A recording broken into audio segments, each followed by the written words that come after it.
Imagine a quiet farm girl making a Harvard professor fall silent after just 17 moves. The skies over Pecos, Texas were dry and gentle that morning. In the back of an old pickup truck, burlap sacks of heirloom corn were strapped tightly. 9-year-old Emily Grace Walker wore a wide straw hat that shaded half her face. She sat quietly, arms wrapped around a worn-out composition notebook. They were on their way to Harvard, where people wore leather watch bands, white shoes, and said long words that meant even longer things. "You're not going inside, Em," Grandpa Will repeated. "Just wait in the truck." But Emily knew these meetings always ran long. She wandered around the campus until she came across a red brick building with bronze letters, Lamont Library. She'd never seen so many books in one place. The reading room was hushed. The tick of the old clock above echoed like a promise from the past. At the center of the room, beneath a shaft of soft morning light, sat a carved ebony chessboard. The white pieces gleamed like sunlight, the black ones like midnight. They stood still, as if waiting. Emily stepped closer, not daring to sit, just looking. Her wide eyes drank in every detail.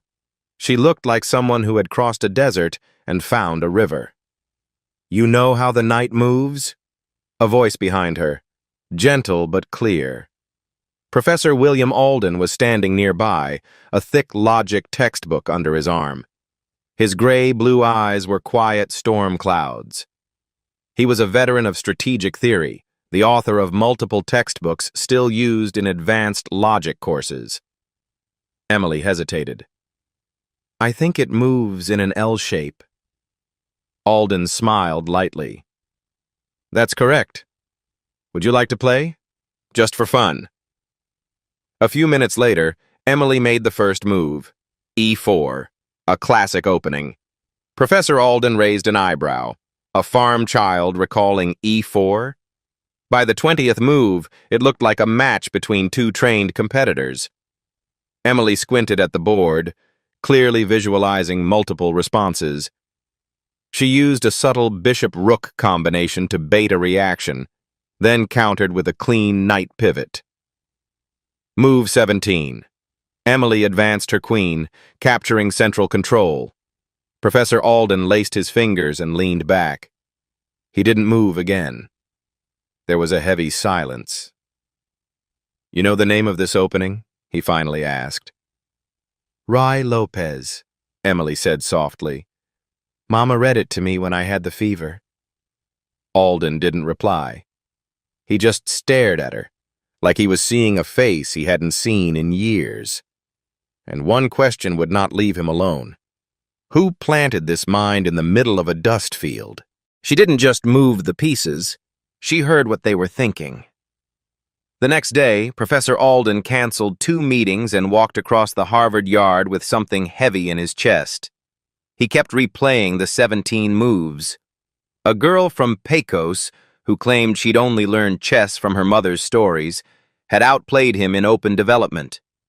The Ruy Lopez wasn't beginner's luck. It was memorized, studied, understood. He returned to Lamont Library before noon, and there she was again.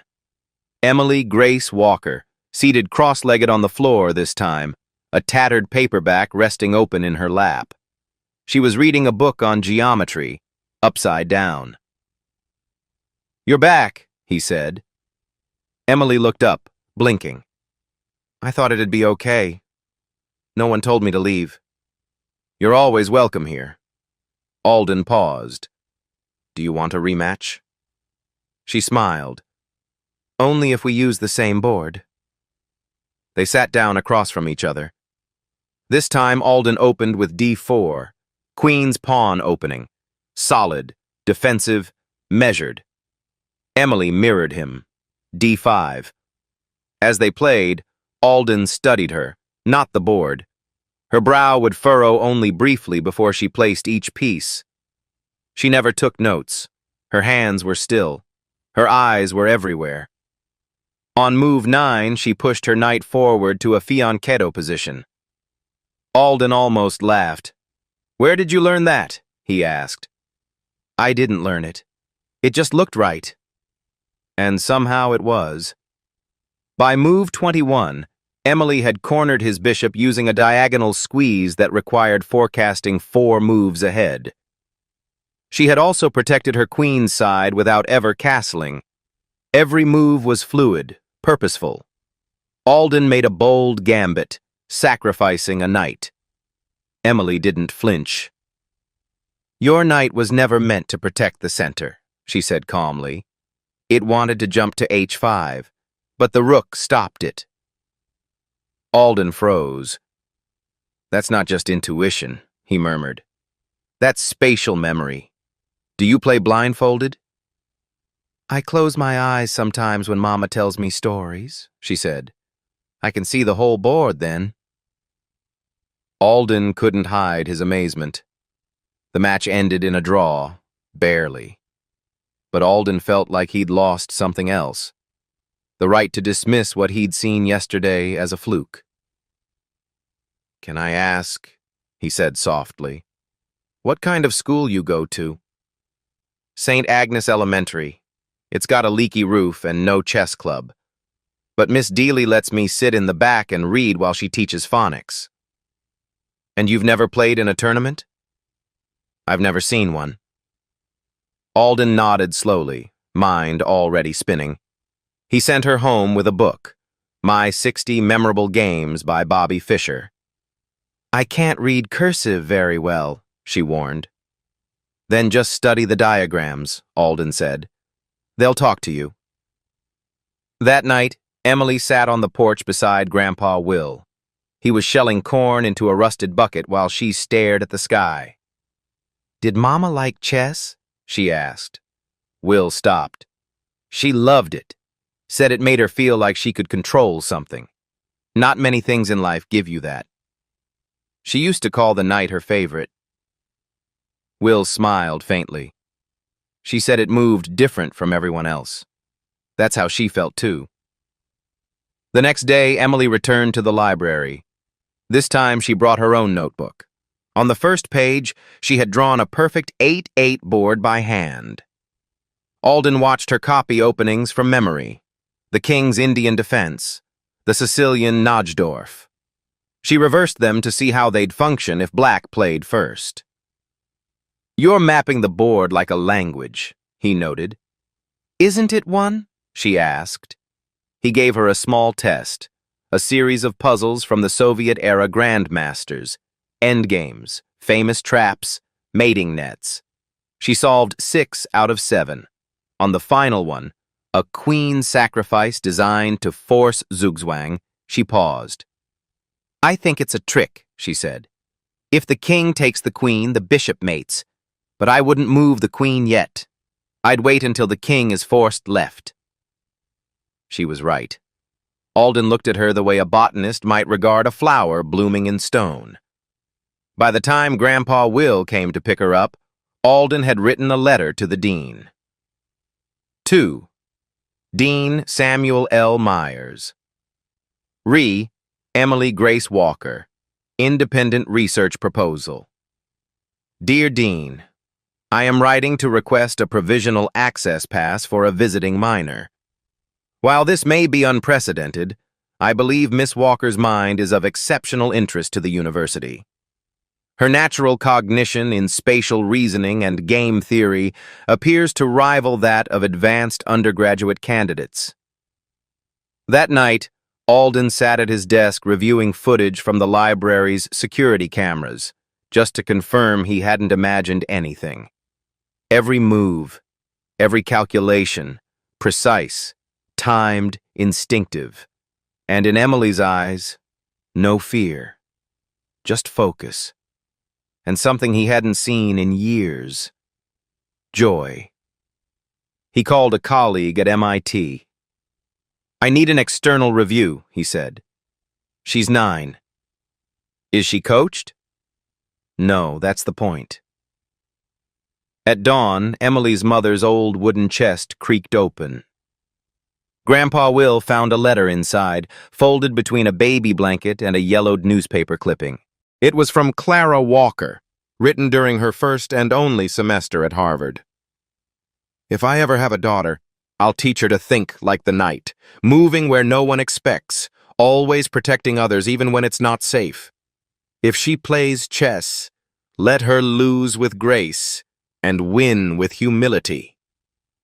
He closed the lid and smiled.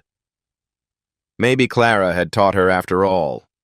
The girl played like someone he had once failed. Professor Alden stayed late that night, long after Emily had gone home to Pecos with her grandfather. Something in her phrasing, Mama read it to me when I had the fever, refused to leave his mind. He returned to the university archives, a vault of digitized student records and scanned ID cards. He typed in the last name, Walker. Only one match. Clara June Walker. Admitted 2003. Harvard College, Department of Mathematics. GPA 4.0 in her first semester. No subsequent enrollment. There was no graduation date. He clicked into her record. The ID photo showed a young woman with wide, tired eyes, auburn hair, soft jawline. Her features were familiar. They were Emily's, sharpened by youth. Alden leaned back in his chair, stunned. He knew her. Not well, but enough. Clara had taken his course in logic and the limits of formal proofs. She'd sat quietly in the back, never asked questions. Turned in every assignment early. Her final paper had been on Gödel's incompleteness theorems, and it had startled him in its clarity. But he hadn't been kind. He remembered his red ink. Dozens of questions written in the margins. Too speculative. Where is your formal proof? Unsupported analogy.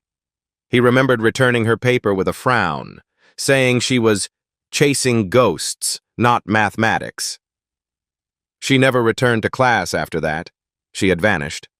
And now, 17 years later, her daughter was sitting across from him at the same school, playing chess the way Clara once solved proofs, with elegant, quiet, strange metaphor, and unstoppable instinct. The next day, Alden brought Emily a thermos of hot cocoa and a stack of logic puzzles. "Can I ask you something?" he said gently. Emily nodded, sipping the cocoa like it was the most exotic thing she'd ever tasted. "Where did you learn logic?" She didn't hesitate. "Mama, before she got too sick." "What kind of things did she teach you?" "She made me find patterns in the clouds, then in the pantry. We played something called If Not Then, like a game. She said it would help my brain get strong before my bones did." Alden chuckled. "That sounds like Clara." Emily looked up. "You knew her?" Alden hesitated. "A little. She was very smart, very brave." Emily smiled. "Mama didn't like talking about school. She said some places make you smaller instead of bigger." Alden felt that like a stone. "She was right," he said quietly. "Sometimes the people meant to teach us are the ones who don't understand us." Emily was tracing a pawn's shadow on the board. "She told me if I ever felt like a piece left behind, I should make my own board." Alden swallowed hard. "Emily," he said, "you're playing chess the way your mother used to write proofs." "She was good at this?" "She was better than I let her be." They sat in silence for a while. Alden finally said, "If it's okay with you, I'd like to tell you more about her." Emily nodded slowly. "Only if you also teach me how to castle properly. I keep forgetting which side is safer." And with that, they returned to the game. But Alden no longer saw a farm girl from Pecos across the table. He saw a second chance. What if a problem has no answer? Not because it's unsolvable, but because no one's asked the right question yet. By week 4, Alden had stopped labeling Emily. She wasn't just a prodigy, she was a question in motion. So he gave her something harder than chess, a problem no one had solved. They sat at a chalkboard. He wrote 7, 22, 68. Collat's conjecture, he said. Start with any number. Even? Divide by 2. Odd? Multiply by 3 and add 1. Repeat. They say it always ends at 1. He mapped it on the board. 7, 22, 11, 1. Emily tilted her head. No one knows why it ends. No one. She stared. It's like a song that always lands on the same note, no matter where it starts. He gave her chalk. She didn't solve it. But she began clustering the numbers, not by size, but by change. Odds, evens, when they stalled. Then she drew them as circles, spirals. What are you making? He asked. A shell, one that folds but never closes. Martin Kessler, a grad student, leaned in. That's fractal recursion. Emily added, some numbers fight longer. 27 loops far. 3 gives in fast. It's like holding breath before diving. Alden handed her another printout, a string of superprimes. Try this. She stared. Some of these try to pair but never get close, like lonely numbers. Later, he showed her a go board. She preferred the corners. Most people want the middle, she said. Corners feel safer, fewer directions to defend. You think like a tree, Alden said. I think like a bird, she replied. That night, Emily dreamed. A chessboard in the sky. Pieces were numbers. A knight moved not by rule, but rhythm. In the center, a symbol with no name. The next morning, she arrived early. On the chalkboard, she redrew Collat's, not as numbers, but as motion. Short paths curled tight. Long ones spun wide. You're mapping resistance, Alden said. No. How hard they try not to end. By noon, faculty filled the room. Chalkboards were covered. This is entropy in motion, Kessler whispered. What is this? Alden asked her. Emily answered softly, a dream waiting for the right question. At a closed seminar that afternoon, Alden presented her work. One professor muttered, metaphor isn't mathematics. Emily pointed to the spiral. I didn't solve it, she said, but I heard how it breathes. Silence, then slow applause. That evening on the library steps, Alden said, today wasn't a solution. It was an invitation. Emily nodded.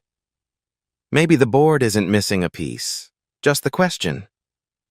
And Alden knew. She hadn't come to solve problems.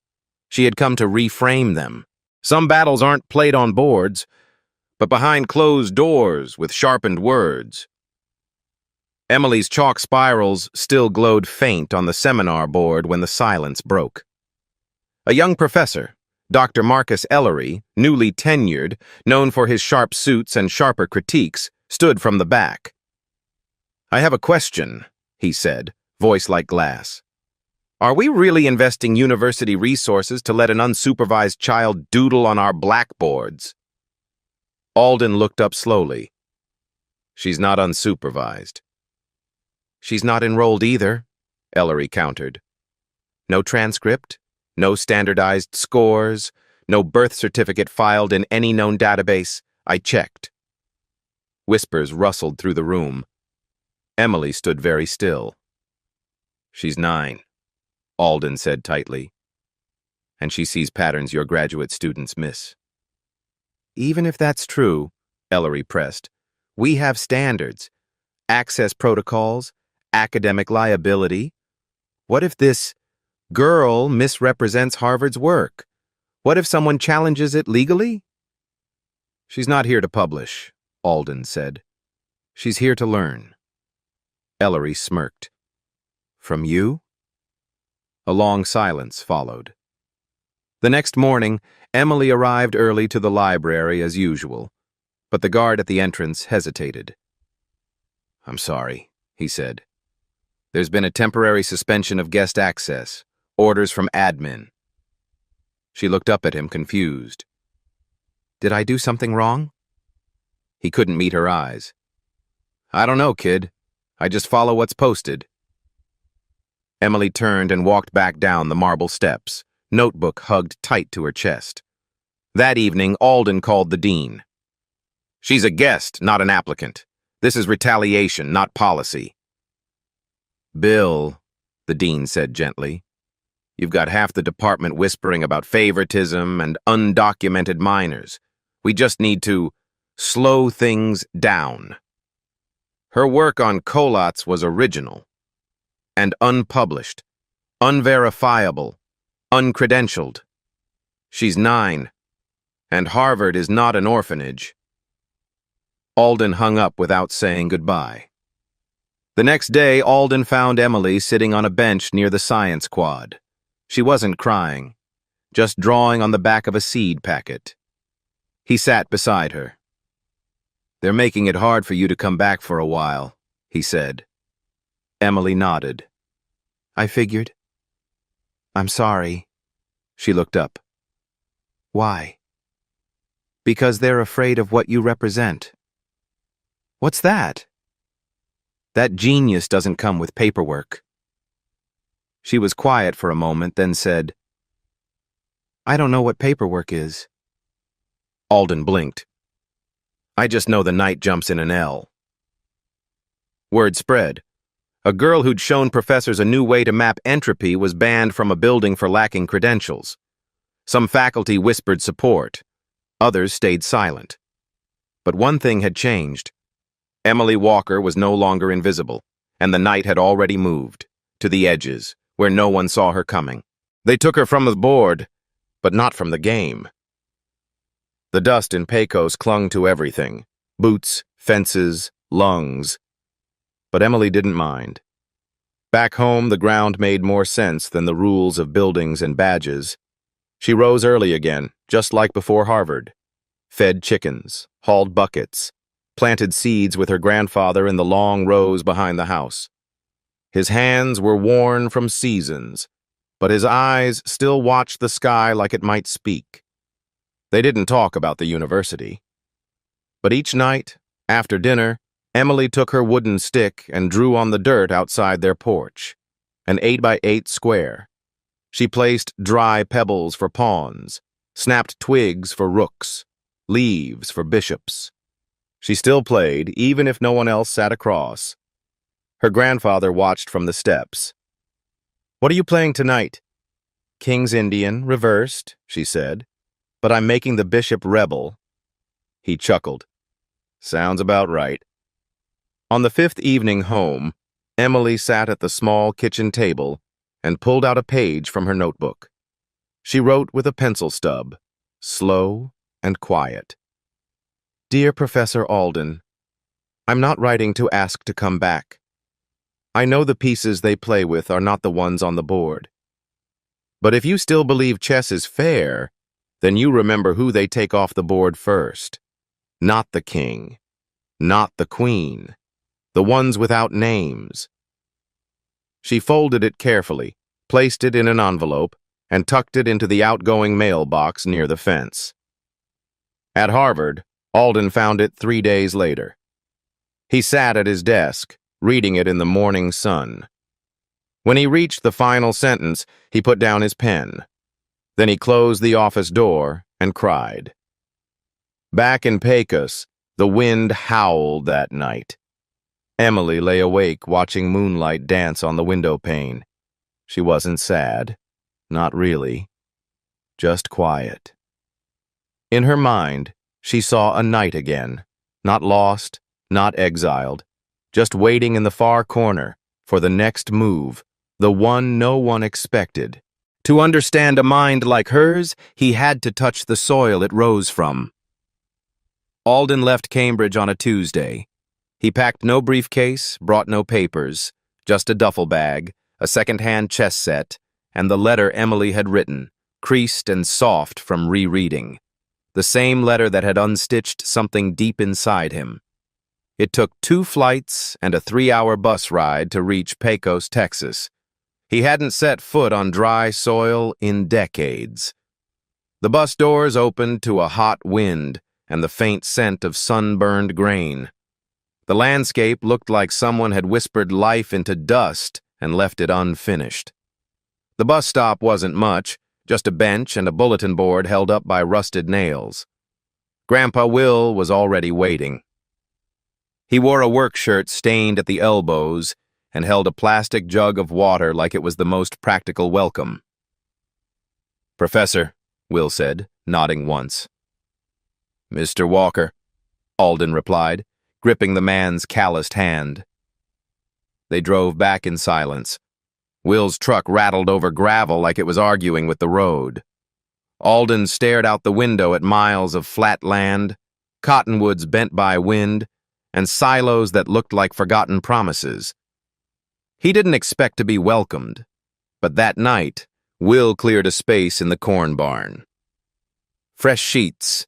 Dust might disagree, but you'll get used to it." Alden nodded. "Thank you." He lay on a cot surrounded by sacks of seed, a rusted rake, and the earthy perfume of hay. Outside, the night hummed with insects and stars, and for the first time in years, he slept without dreams. Emily found him early the next morning, sitting on the back porch in his shirt sleeves, watching a beetle make its way across a wooden floorboard. He didn't notice her until she sat beside him. She didn't say hello. She placed a twig between them on the porch. "Your move," she said. He smiled and moved a pebble. They played without speaking, a game of knights and rooks crafted from bottle caps, twine, and husks. No board, no time limit, just instinct. Dust swirled between them like breath. When the game ended in a quiet draw, she broke an apple in half and offered him the larger piece. "Mama used to say real teachers don't talk first. They listen." Alden took the apple. "I'm listening now." He stayed a week, and in that week, Alden learned how to be slow. He shoveled feed for goats. He chased a chicken through rows of stalks while Emily laughed from the fence. He helped Will patch a broken water pipe and got blisters from twisting old metal in the sun. He also learned that silence could be generosity, not judgment. In the evenings, he and Emily sat in the dirt beneath a vast sky. They traced openings with their fingers in the soil, reimagining famous games with new endings. Emily never asked about Harvard. She never spoke of being barred from the library. But once, after a particularly long pause in their game, she asked, "Why do you think the night moves the way it does?" Alden considered. To surprise, "I think it moves that way so it can't be blocked by rules. Just like Mama." On the 4th day, Alden walked 2 miles to the town's post office. It was a tiny place with 1 window and a fan that didn't turn. He mailed 2 letters. The first was to the Registrar of Records for Reeves County, a request for delayed certification of birth. He included a notarized affidavit from Will and a photo of Clara holding a baby, Emily, beneath a pecan tree. The second letter, longer and heavier, he mailed to the Harvard Board of Academic Ethics. It read, 17 years ago, I failed a student. Her name was Clara Walker. She was brilliant, gentle, and too quiet for a system that rewards noise. I judged her not on her insight, but on her silence. I see now how deeply that hurt her, and what it cost all of us. Today, I have met her daughter. She is everything Clara was and more. I ask that her presence, past and future, be not only acknowledged, but honored. Sometimes brilliance does not enter through the front door. Sometimes it climbs through windows we never thought to open. He signed it. William Alden, student of a student. That evening, as the sun spilled gold over the field, Alden helped Emily harvest rows of corn. It wasn't symbolic. It was survival. She pointed to a small sprout. That one came up late. Will it catch up? Maybe, she said. Sometimes things bloom slower when they're busy building roots. Later, they returned to the porch. Emily pulled out the seed packet she'd written on weeks ago. She unfolded it and handed it to him. Want to see my new opening? She drew a pawn formation shaped like a spiral, soft, centered, unthreatening. It's not meant to win fast, she said. It's meant to last long. He studied the pattern, like a message hidden in plain sight. On Alden's last morning, Will poured him a mug of bitter coffee. You're not the first smart man to forget what ground smells like, he said. But you might be the first to come back and kneel in it. Alden nodded. I didn't come to fix her. I came to fix myself. Will looked toward the field. Then you've done enough. Emily appeared with a wooden stick. Come on, one last game.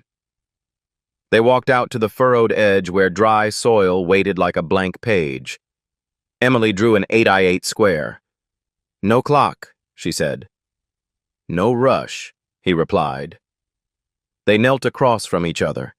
No pieces, just memory, just possibility. And side by side, they began. The game that would change both their lives. One quiet move at a time. She walked into the tournament like a question no one had prepared for. It had been 3 weeks since Alden returned to Cambridge, and 1 week since the Harvard Ethics Board issued a rare public letter apologizing to the Walker family. The apology didn't erase the pain, but it cleared the path. When the invitation to the Cambridge Junior Scholars Invitational arrived, Alden knew it was more than a tournament. It was a test, not of skill, but of how far people had really come. It invited middle school students from across Massachusetts to compete in mathematics, logic, and chess. Alden read the fine print 3 times before forwarding it to Pecos. Emily accepted in 5 words. If there's a night, I'll ride. She arrived in Massachusetts wearing a faded denim jacket, a sun-hardened dress, and rubber sandals. The other students wore polos and pressed slacks. Some had coaches. Some arrived in town cars. Emily arrived alone.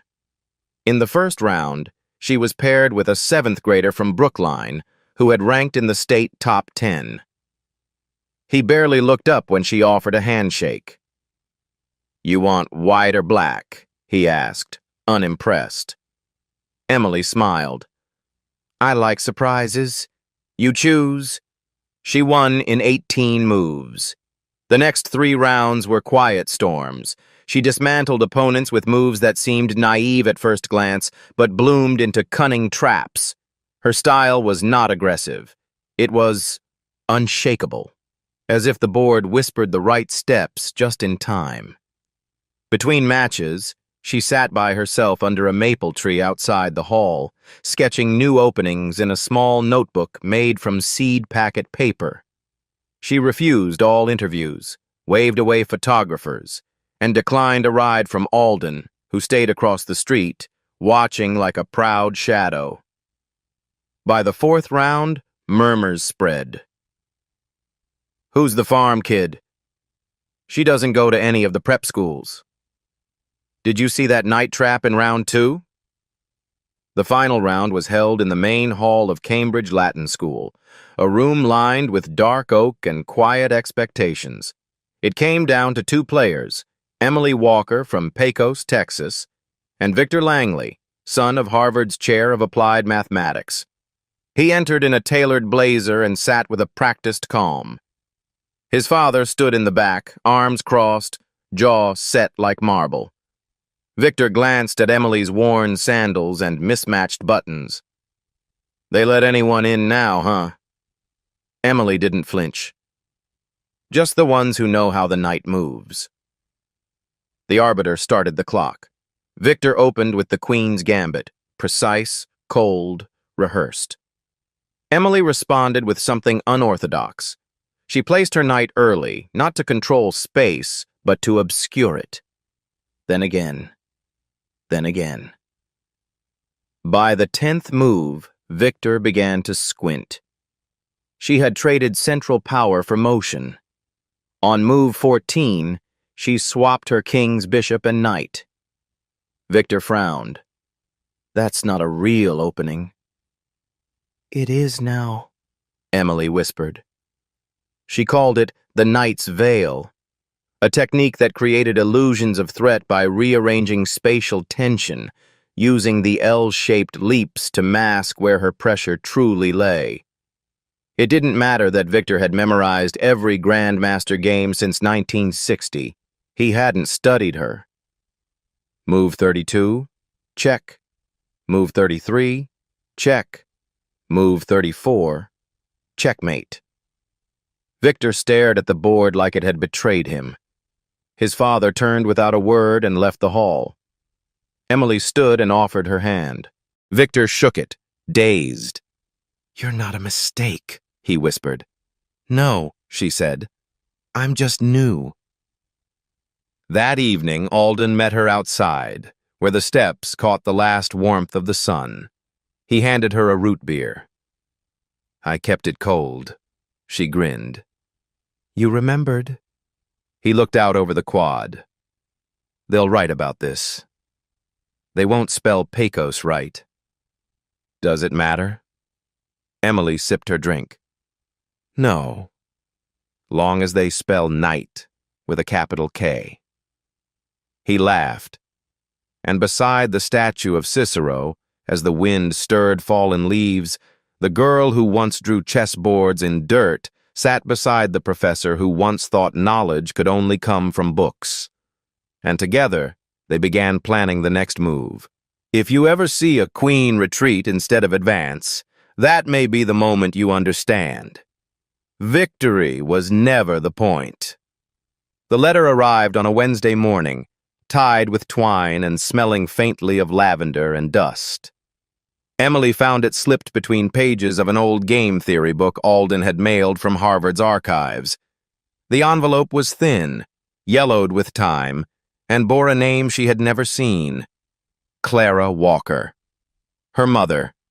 Emily sat on the front steps of the farmhouse with the letter in her lap for nearly an hour before opening it. The air was dry. A grasshopper clicked from the edge of the porch. She finally unfolded the paper. The handwriting was careful, almost shy. Every word pressed like it carried weight. "To my daughter, if you're reading this, it means you found more than I ever dared to hope. I wrote this before leaving Harvard. There are things I never had the courage to say aloud, things I hope you will one day understand on your own. But if I can help you skip even one night of doubt, then this is worth writing. You were always brilliant. Even as a baby, your eyes tracked patterns I couldn't see. I taught you chess because it was the only language I knew for a mind like yours. But I also taught you to cook, to mend, to listen, because intelligence without tenderness is just cold light. If you ever find yourself in a place of power, in a room where people look to you for answers, remember this: if one day you see a queen step backward instead of forward, that may be the moment you understand. Victory was never the point. The point was kindness. And you, my Emily, are the kindest genius I've ever known. Love you always, Mama." The paper trembled in her hands, not from wind, from something deeper. Emily folded the letter and held it against her chest. Her mind, so quick and sharp, went still. A week earlier she had received an invitation, embossed with gold lettering, to join the U.S. junior chess team for international competitions. She had made national headlines. She had sponsors lined up. She had a future paved in victory. And yet, that evening, as sunlit dust drifted through the kitchen window, she placed the unopened envelope from the national team next to the sink. Then she walked out back, where her grandfather was helping neighborhood kids build a scarecrow out of spare boots and dried sorghum. "Can I borrow the barn on Saturdays?" she asked. Will looked up from tying a rope arm. "For what?" "A class," she said. "For anyone who wants to learn. Chess, puzzles, reading. Doesn't matter if they're good, just if they're curious." He nodded. "You got chalk?" "I got ideas," she said. That Saturday, 5 kids came. By the next month, there were 15. She called it Pawn School. They learned how to hold a knight and how to say, "I don't know," without shame. They painted pawns with nail polish and made their own boards from seed sacks. One day, a boy asked, "What's better, to win or to be nice?" Emily thought of her mother, of Alden, of all the queens who had retreated just in time. She smiled. "Why not both? But if you have to choose, be kind." And so, while the world waited for her next big tournament, Emily waited too, for the sound of little feet running into the barn, where chess became not a crown to chase, but a field to share, a place where even pawns could grow wings, just like she did. "I chose my way to play. No one gets cast out from the board." It was the last Saturday of summer, the kind of night when even the wind holds its breath. In the fields outside Pecos, Texas, where the wild grass bowed to the dusk and the stars arrived early, Emily laid down the pieces. Not plastic, not marble, just stones she and the children had painted together. Black ones gathered near the barn, white ones taken from the dry riverbed. The board was drawn in chalk on a canvas tarp weighed down with corn husks at each corner. Around it sat 9 children, ages 6 to 11, each cradling a cold bottle of peach soda. Emily sat cross-legged at the center, holding the queen in her palm. It was a white rock with a crown drawn in pink nail polish. "Remember," she said, "the queen can go anywhere, but she doesn't always have to." The children nodded solemnly. Fireflies blinked like signals across the prairie. A breeze moved through the mesquite trees, carrying with it the faint scent of sweet hay and old rain. They began to play.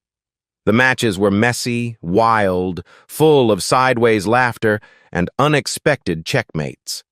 The smallest girl, Lily, declared that every knight on her side had a name. One boy tried to trade a rook for a soda.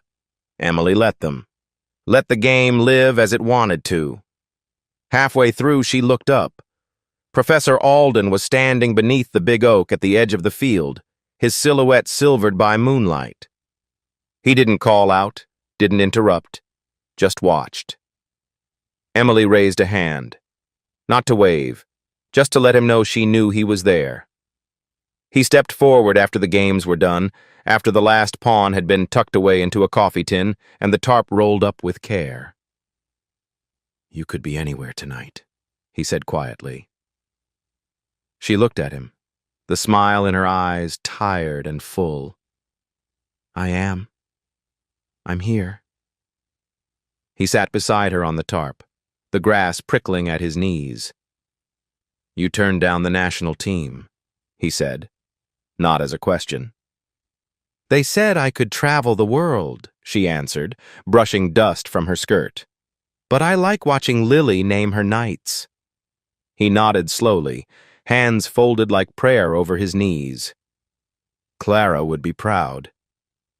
Emily looked toward the moon, full and watchful above them. "I read her letter every night. She said, if I ever saw a queen step back instead of forward, it means kindness won." Alden exhaled slowly. That's not in any chess manual. Exactly, Emily said. That's why it matters. They sat for a long time after that. No pieces, no boards, just the sounds of children catching fireflies and the wind threading itself through memory. When Alden rose to leave, he placed a folded paper on the ground beside her. "What's this?" she asked. "It's not a recommendation letter," he smiled. "It's an application, for anyone who wants to study the way you teach." She laughed. "You mean the dirt chess school under a full moon?" "Exactly that. The only school that ever taught me what a queen really means." Emily tucked the paper into her notebook. She looked out at the field, now quiet, with children dozing in sleeping bags, the soft glow of their lanterns flickering like small stars. "I chose my way to play," she whispered. "No one gets cast out from the board." And for the first time in his long life, Professor William Alden understood. Some victories don't belong in trophies. Some games are only won when you stop keeping score. And some students don't arrive through doors. They rise from the dust and change everything. Forever.